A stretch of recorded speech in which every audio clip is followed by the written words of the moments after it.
How is everybody doing today? Today we are starting my review series for the Big Six horror franchises. If you don't know what the Big Six are, well, let me tell you. We've got Texas Chainsaw Massacre, Halloween, Friday the 13th, Nightmare on Elm Street, Child's Play, and Scream. Those are the Big Six franchises. Any other franchise wishes it was part of the Big Six. But today we're going to be starting off with our first entry into this series, and that is the original Texas Chainsaw Massacre. Hit the intro. Mr. Hot Take Show.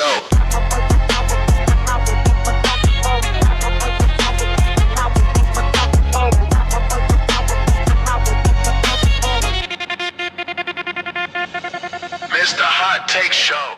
So going back for a rewatch of the original Texas Chainsaw Massacre, this originally would have been lower on my list if I would, didn't actually rewatch these movies.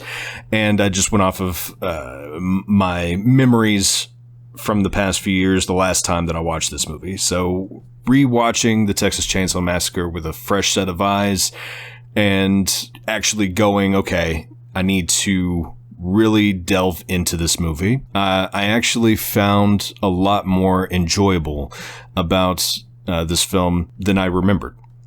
I still originally liked this movie, but looking at it and comparing it to the other first entries into these other franchises, what is it that makes this movie special?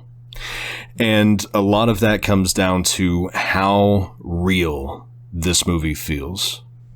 A lot of the when people are getting snatched up and they genuinely seem terrified. This almost feels like this is found footage of a real massacre, and it just has that gritty, disgusting feel to this movie without actually being as overtly violent as far as like gore and things are concerned. That's just not in this movie, really. What I enjoy about Texas Chainsaw Massacre is even though your young people that are getting massacred are not, the greatest fleshed out characters. There's not a whole lot of depth to most of them. And even, the guy in the wheelchair, he's just not the most lovable guy, but you have your villains that all have their own personal characteristics to them. They're very easily fleshed out throughout the runtime of this movie.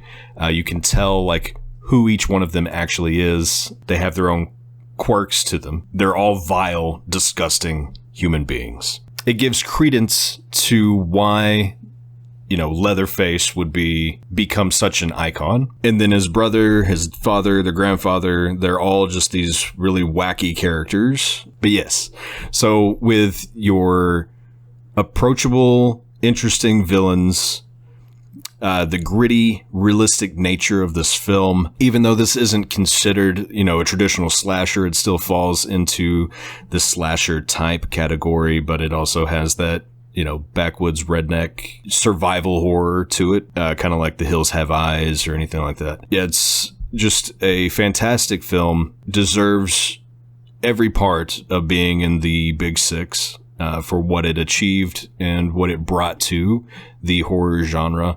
And Leatherface absolutely deserves to be an icon on the Mount Rushmore of horror. But stay tuned for the rest of this week. We're going to be going over the other five, and then I'm going to rank the first films against each other in a single video. Then in 2 weeks, I'm going to do the second movies in each of these franchises, and then the third, and the fourth, and the fifth. And I'm going to try to make it all line up to where I can do Scream 7 on its release day. Anyway, y'all have a good night, and I'll see you next time.